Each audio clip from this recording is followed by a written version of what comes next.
جرأت کا نام ہے دیوبند والے، عالی مقام ہے دیوبند والے۔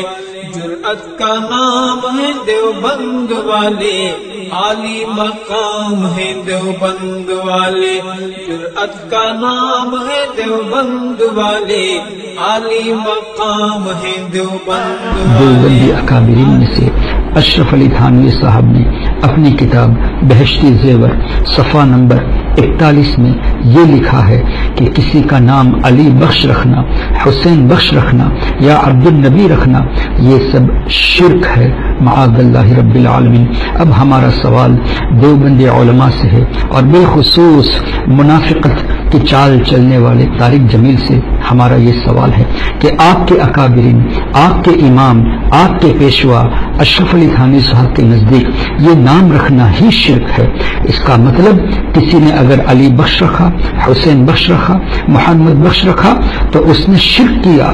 اور جس مزار پہ آپ حاضری دینے کے لیے گئے تھے ان کا نام میاں محمد بخش ہے، اگر وہ آپ کے نزدیک اللہ کے ولی ہے تو جس کا نام شرکیہ ہو وہ اللہ کا ولی کیسے ہو سکتا ہے؟ اگر وہ واقعی اللہ کے ولی آپ کے نزدیک ہیں تو ان کو چاہیے تھا کہ وہ اپنا نام محمد بخش ہٹا کر کچھ اور رکھ دیتے، لیکن انہوں نے اپنا نام میاں محمد بخش ہی ہمیشہ رکھا، اسی پر پکارے گئے، اور آج بھی ان کی مزار اقدس پر یہی نام لکھا ہوا ہے۔ تو یہ آپ کی منافقانہ چال کیوں؟ ایک طرف تو یہ کہتے ہیں محمد بخش، علی بخش، حسین بخش رکھنا یہ شرک ہے، دوسری طرف جن کا یہ نام ہے انہی کی مزار پہ آپ حاضری دینے کے لیے جاتے ہیں، یہ منافقت کیوں؟ الحمدللہ وکفا والصلاة والسلام علی من لا نبی بعد، اما بعد فاعوذ باللہ من الشیطان الرجیم، بسم اللہ الرحمن الرحیم۔ معزز و محترم و مکرم سامعین حضرات، جیسا کہ آپ حضرات کا علم ہے کہ فرقہ رضائیہ، فرقہ اہل بدعت شروع دن سے اپنے دل میں علماء اہل سنت والجماعت، علماء حقہ کا بغض، ان کا عناد دل میں لیے بیٹھا ہوا ہے، اور کوئی ایسا موقع اپنے ہاتھ سے جانے نہیں دیتا کہ جس کی وجہ سے ان علماء کو بدنام کرنے کی ناکام کوشش کی جا سکے۔ چنانچہ اسی سلسلے میں کچھ عرصے سے متواتراً لاکھوں لوگوں کے دلوں کی دھڑکن، کروڑوں مسلمانوں کے مقتدا و پیشوا عالمی مبلغ اسلام حضرت مولانا طارق جمیل صاحب حافظہ اللہ پر طرح طرح کے لایانی، لغو اور بیہودہ اعتراضات کیے جا رہے ہیں، جس سے ظاہر ہے کہ ان کے چاہنے والوں میں ایک فطری رد عمل ابھرتا ہے، ایک غم و غصے کی لہر دوڑتی ہے، اور جس طرح کے عقل کا تقاضا ہے اور قانون کا تقاضا ہے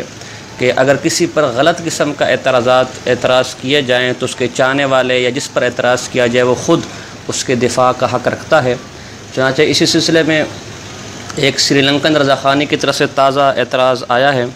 کہ جس میں مولانا طارق جمیل صاحب حافظہ اللہ ایک مزار مبارک پر گئے اور وہاں ایک بزرگ کے مزار پر دعا کی، اور انہوں نے بیشتی زیور کے حوالے سے اعتراض کیا کہ جی وہ تو مشرک تھے، معاذ اللہ، تو مشرک کی قبر پر مولانا طارق جمیل صاحب کیوں گئے؟ الحمدللہ اب تک تو یہ حضرات یہ دھوکہ دیتے رہے کہ علماء دیوبند اولیاء اللہ کو نہیں مانتے، بزرگان دین کو نہیں مانتے،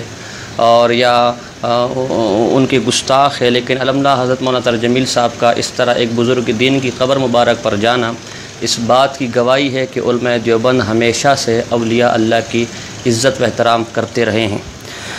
اس سلسلے میں گزارش یہ ہے، دراصل انہوں نے دھوکہ دیا ہے۔ بیشتی زیور کے اندر جو علی بخش، پیر بخش یا اس طرح بزرگان دین کی طرف منسوب کر کے نام، ان کے ساتھ بخش وغیرہ کے الفاظ، اس کو شرک صرف محض نام رکھنے کی وجہ سے نہیں کہا گیا۔ یہ ہمارے دیگر کتابوں میں مسئلہ تقویۃ الایمان کے اندر بھی ایسا مسئلہ آتا ہے۔ اس میں تھوڑی سی تفصیل ہے۔ دیکھیں، نسبت بدلنے سے حکم بدل جاتا ہے۔ اگر معترضین نے کبھی اپنی زندگی میں مختصر المعانی نام کی کتاب کا نام سنا ہو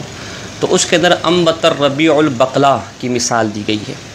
اگر کافر اس لفظ کو بولے تو یہ صریحتاً کفر ہے، صریحاً کفر ہے، شرک ہے، اور اگر مسلمان اس کو بولے تو اس میں کوئی مذائقہ نہیں، بالکل درست ہے۔ اسی طرح پیر بخش یا علی بخش کے نام رکھنے کی دو تین صورتیں۔ پہلی صورت تو یہ ہے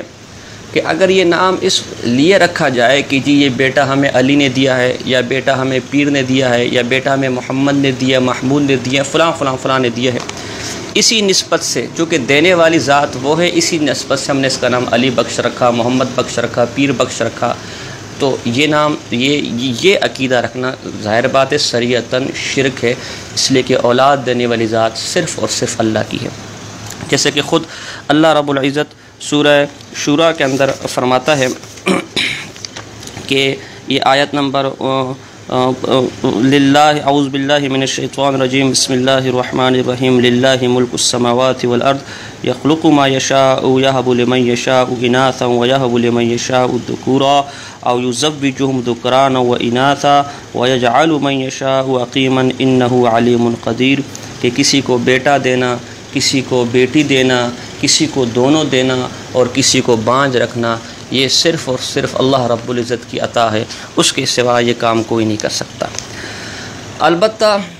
ایک صورت یہ ہے کہ کسی کا یہ عقیدہ ہو کہ یہ بیٹا مجھے اس بزرگ نے تو نہیں دیا، بیٹا دینے والی ذات تو اللہ رب العزت کی ہے،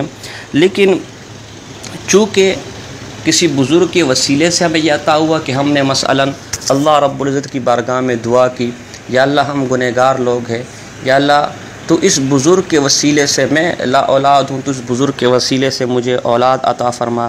یہ کسی بزرگ کے پاس جا کے دعا کی درخواست کی کہ آپ اللہ کے مقرب بندے ہیں، اللہ کی بارگاہ میں آپ دعا فرمائیں ہمارے لیے کہ اللہ ہمیں نیک صالح اولاد عطا فرمائے، تو یہ چونکہ ایک سبب ہے، یہ بزرگ اس وقت اولاد دینے والا نہیں بلکہ ایک سبب بن گیا، تو اگر اسی سبب کی نسبت سے نام رکھ لیا جائے تو ہم اس کو شرک نہیں کرتے۔ جیسے دیکھیں اسباب کی دنیا میں بھی اولاد کے لیے بظاہر سبب ماں باپ بنتے ہیں، ایک مخصوص طریقہ کار شادی ہوتا ہے، ماں باپ وہ اسی طرح اسباب کے درجے میں اگر ان کے سبب سے ان کے وسیلے سے اولاد دی جائے اور اسی سبب سے نسبت ان کی طرف کر دی جائے تو ہم عقیدہ یہی ہو کہ دینے والی ذات صرف اور صرف اللہ تھی، ان کی دعا محض سبب بنی ہے، اس سبب کی بنا پر عقیدتاً یہ نام رکھ لیا جائے تو ہم اس کو شرک نہیں کہتے، ہمارے نزدیک ان ناموں کے رکھنے میں کوئی مذائقہ نہیں۔ جیسے کہ سورہ مریم کے اندر حضرت جبرائیل علیہ السلام جب بی بی اماں مریم کے پاس آئے تو قال انما انا رسول ربک لاہب لک غلاما زکیہ۔ اب تمام مفسرین کرام نے یہاں یہی مسئلہ بیان کیا ہے کہ حضرت جبرائیل علیہ السلام اولاد دینے والے نہیں تھے بلکہ محض واسطہ اور سبب تھے۔ اسی سلسلے میں اگر بطور واسطہ اور سبب کے ان بزرگ کا نام رکھ دیا جائے کہ علی بخش، چونکہ حضرت علی کے وسیلے سے جو بزرگ یا ان کے سبب سے اولاد ملی، یا میاں محمود صاحب ان کے وسیلے سے ان کے سبب سے اولاد ملی، تو اس میں کوئی مذائقہ نہیں۔ اس کی ایک تیسری توجیہ بھی میرے ذہن میں آ رہی ہے، وہ یہ کہ دیکھیں بعض اوقات نام محض عرفاً رکھ دیے جاتے ہیں، ان کا جو معنی متبادر ہوتا ہے اس کی طرف ذہن نہیں جاتا۔ چنانچہ توضیح تلوی کے اندر لکھا ہے کہ جو اسماء ہوتے ہیں ان سے ان کے لغوی معنی مراد نہیں ہوتے بلکہ وہ صرف مسمى پر دلالت کرنے کے لیے وضع کیے گئے ہوتے ہیں۔ جیسے صحابہ کے اندر دیکھیں کلاب اور کلب وغیرہ کے نام آتے ہیں، تو اب دیکھیں بظاہر اگر ہم اس کا ترجمہ کریں تو کافی برا ترجمہ یہ ہوتا ہے، لیکن چونکہ ان کے یہاں عرف تھا، ایک یہ نام رکھے جاتے تھے، لہٰذا ان ناموں کو برقرار رکھا گیا۔ لہٰذا ہمارے یہاں بھی ایک عرفاً نام ہے جی علی بخش، پیر بخش، میاں بخش، اس کے معنی کہ جی انہوں نے اولاد دی ہے یا یہ اولاد دینے والے، اس کی طرف کسی کا ذہن نہیں جاتا، بس ایک نام مشہور ہے تو رکھ دیے جاتے ہیں۔ لہٰذا اگر اس نسبت سے بھی کسی نے اپنی اولاد کا اس قسم کے نام رکھے ہوں تو ہمارے نزدیک یہ شرک نہیں ہے۔ ہم چیلنج سے کرتے، ان کا دعویٰ تب درست ہوگا جب ہمارے لوگوں نے یہ لکھا ہو کہ فقط یہ نام رکھنا، صرف محض یہ نام رکھنا ہی شرک ہے، پھر تو چلو ہم بات مان لیں گے، لیکن آپ ہمارے اکابر کا کوئی ایسا حوالہ انشاءاللہ تا قیامت پیش نہیں کر سکتے۔ یہاں تک تو ان کے چونکہ وقت مختصر ہے، یہاں تک تو ان کے اعتراض کا میں نے تحقیقی جواب دیے۔ اب ہم چند الزامی حوالہ جات ان کی خدمت میں پیش کرنا چاہیں گے اور ان سے گزارش کریں گے کہ جو جواب یہ ان حوالہ جات کا دے وہی جواب ہماری طرف سے، جو انہوں نے منتر جمیل صاحب پر یا بیشتی زیور پر اعتراض کیا ہے، وہی جواب ہماری طرف سے ان کیا۔ یہ اس وقت میرے ہاتھ میں جلالین ہے، وہ جلالین جس کا حوالہ ایک اور مسئلے کے اندر یہ سری لنکن بھی دے چکا ہے، اس کا صفحہ نمبر 146 ہے اور سورہ اعراف ہے۔ اس کے اندر لکھتے ہیں اعوذ باللہ من الشیطان الرجیم هو الذی خلقکم من نفس واحدہ ای آدم وجعل خلق منها زوجها حواء لیسکن الیہا ویألفها فلما تغشاها جامعها حملت حملا خفیفا هو النطفة فمرت به ذهبت وجاءت لخفته فلما أثقلت بكبر الولد في بطنها وأشفقا أن يكون بهيمة دعوا الله ربهما لئن آتيتنا ولدا صالحا سبيا لنكونن من الشاكرين لك عليه فلما آتاهما ولدا صالحا جعلا له شركاء وفي قراءة بكسر الشين والتنوين أي شريكا فيما آتاهما بتسميته عبد الحارث